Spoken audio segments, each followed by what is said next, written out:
In the last episode, Aulo witnessed one of the Aunds fade from the dark sky.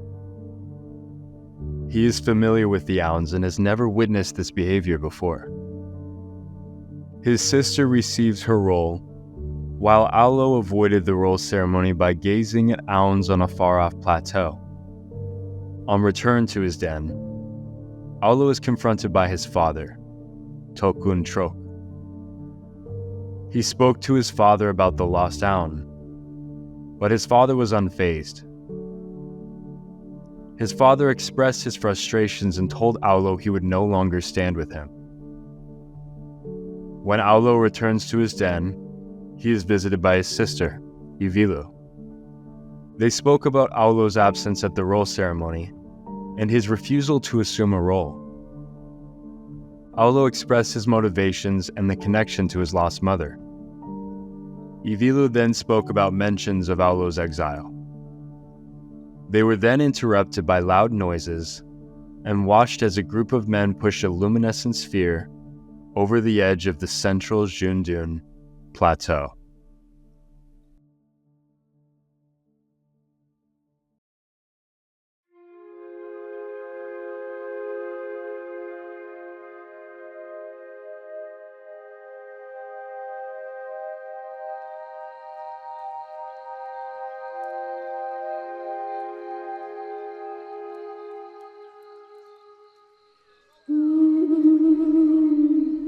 Ivilu and I observe as the glowing blue sphere plummets into the canyon abyss. The sphere collides with a perimeter ledge far below and bursts into flames. A wide cascade of fire coats the canyon walls, incinerating everything on its path to the canyon floor. Sounds of warning flutes and shouting men are overwhelmed by screeching from below. The canyon is so deep that I can barely visualize the flaming shapes as they fall. Screeching ceased with bone-cracking thuds that echoed off the canyon walls.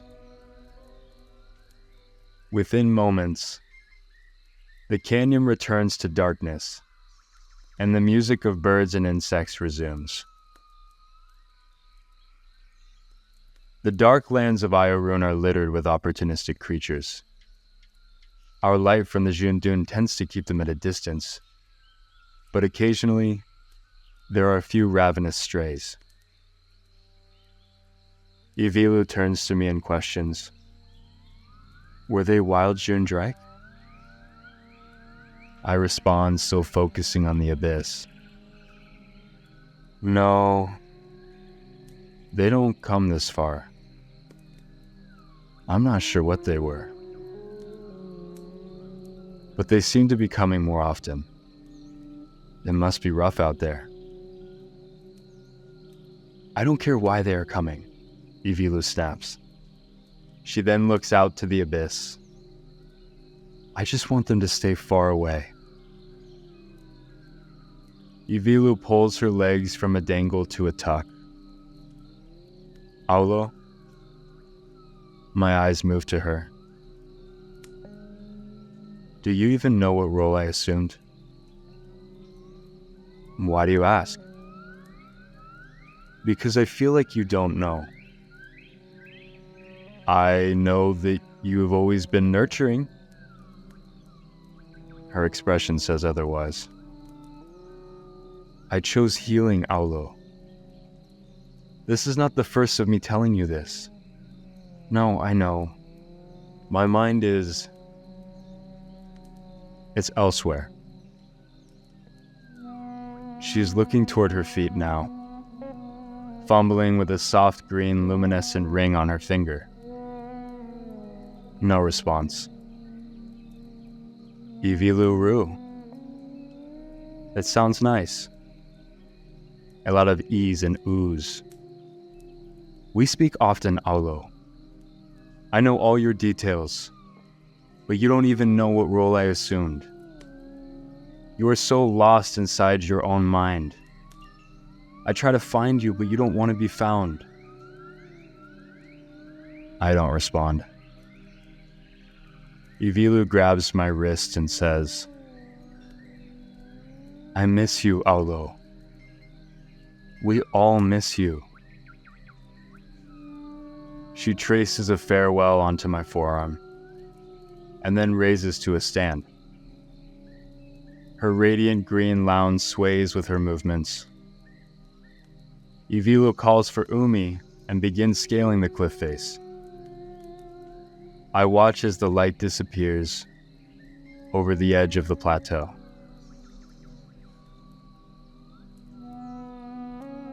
She says I am lost. That is what Ivilo has decided. Just because my thoughts travel unfamiliar paths. Ivilo believes she knows, but she only follows. She has never found her own way, had her own thoughts. Her mind travels the same paths that have been traveled for generations. The paths that leave us here. I don't entirely blame her. She is young and impressionable, focused on aligning with others, and content with being a part of a whole. A necessary part, but without the ability to flourish. My mother and I aligned in thought. Between travels, she would visit me in the nursery, telling stories about exotic lands and the groups that inhabited them. Those are the details I listen for. Most often, she would speak about the Aunts. They were the only light she could see but not reach. Throughout all of her travels, the Aunts continued to shine brightly above her, as if distance had no effect on them. She and the others ascended the highest peaks, but discovered that the Aunts appeared no closer. How could they be everywhere, but also nowhere? She found that fascinating. I find it fascinating too. She told one story that I held high above the others. It was a time so far away, but I remember that on her longest travel, she had met a group so isolated that they knew of no other groups. An ancient group with recollection of a time long before us Junarif. They spoke of a past when Aunts covered the dark sky. Too many to count. An incredible thought. But where did all the Aunts go? Before I thought these claims were just imaginative stories. But after witnessing an Aunt lost, I'm not so sure. My meandering thoughts remind me to scan the dark sky. I noticed the cluster of Aunts has moved significantly toward the horizon since I had last looked. I search for the missing Aunt. Still lost. Not that I expected otherwise. This disappearance is weighing heavily on my thoughts.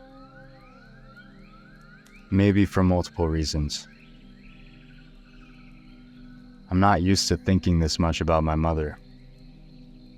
I don't usually let myself. But it all feels significant. I raise myself from the curving surface and part the yün cloth that covers the entrance to my den. My lounge's bluish light exposes the features of the room. My den is a roughly circular space burrowed into the stone cliff face, not much wider than I am long. Entering the den, my sleeping hammock is to one side, and my work surface is to the other. The undulating walls are littered with many nooks for storing my few possessions. There are no harsh edges. Even the walls curve into a dome-like ceiling above me. Opposite the entrance is an opening to a tunnel system that connects all dens in the Junedun. These tunnels act as the veins of the Junedun. I never travel them, though. I don't do well in enclosed spaces. Fike is sprawled out on the den floor. I must step over him to reach my work surface, where I had left my water rouloon. A rouloon is an organic pouch molded from the same mushroom bulbs as lounds.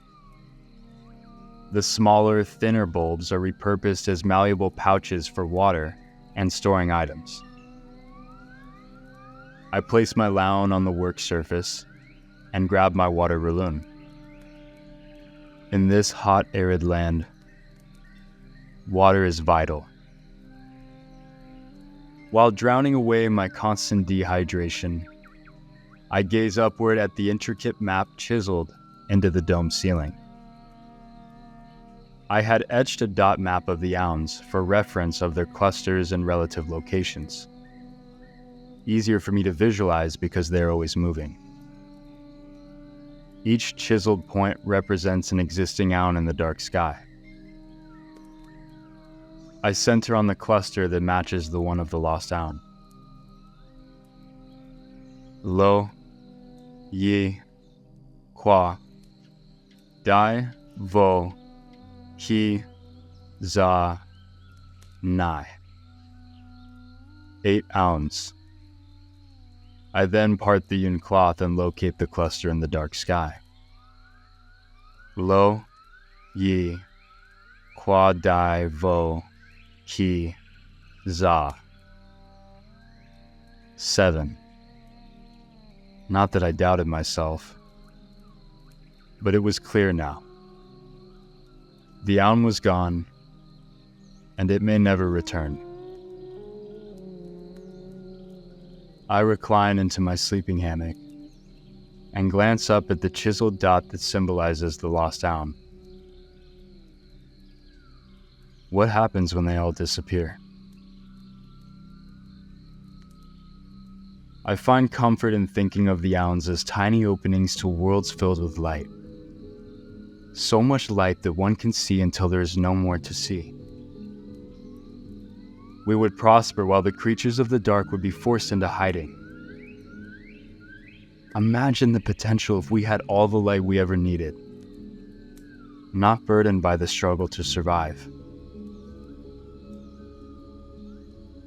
If only I could reach it. I doubt it is helpful to entertain these thoughts, imagining worlds that likely don't exist. False hope, maybe. A lot has happened, and I need some rest. I pull myself from the hammock and move around Fike to reach my loun. There is a yun cloth strewn across my work surface. Yun is a silk-like material harvested from a mushroom species that grows from the vertical cliff faces all across the Junedun. The material is woven into clothing, rope, mesh, nets, and cloths. It is famed for its strength and flexibility. I use the yun cloth to suffocate my loun. The loun gradually dims to completion, and I return it to my work surface. I am left in complete darkness. My only spatial awareness is from the subtle sounds that bounce off the stone as I move back to my sleeping hammock. I stumble over Fike in the process. His luminescence comes to life, and he lets out a warble. But I hold my hand to him, and he slowly dims back to sleep. As I rest in the darkness, my mind is not. I am exhausted by my constant thoughts. They don't feel productive. They just run continuously. I ruminate on the past and dread what may never happen. I know it's destructive, But no matter how hard I try, I can't stop the thoughts. I have felt this way for some time now. My own thoughts take me to darker places than the lands of Iorun. My thoughts move to Tokun. How could my father say such things? Does he not know what it does to me? All those close moments are unrecognizable now. I feel so lonely. I rest with that feeling for a moment. Loneliness. I then roll to my side and say, "Fike." He wakes with luminescence. Do you ever feel alone? No response. Not alone physically. I mean having people who care about you, but still feeling alone. He shines faintly. I know it is my doing. I create distance between myself and others, like Ivilu and Mo. But I feel that I need more than they can offer. That I need more than this place. Not that being exiled is any better. There is truth in what Ivilu says. I like to think that we could thrive out there. But we know so little about the land outside the Jundun. I can only assume. Soon, I won't have a choice. I'm not giving in. Group Mother will speak with me before decisions are made. Until then, I must build a stronger case for my efforts.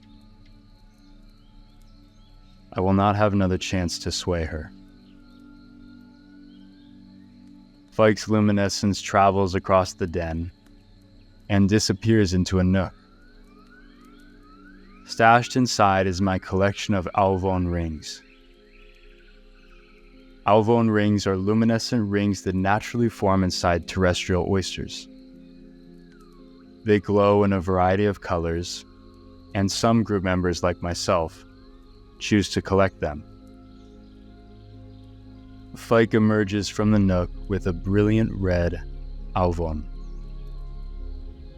Us Junarif assign symbolic meanings to the different colors. I try not to be bothered by these meanings, but a suppressed part of me believes in their fortunes.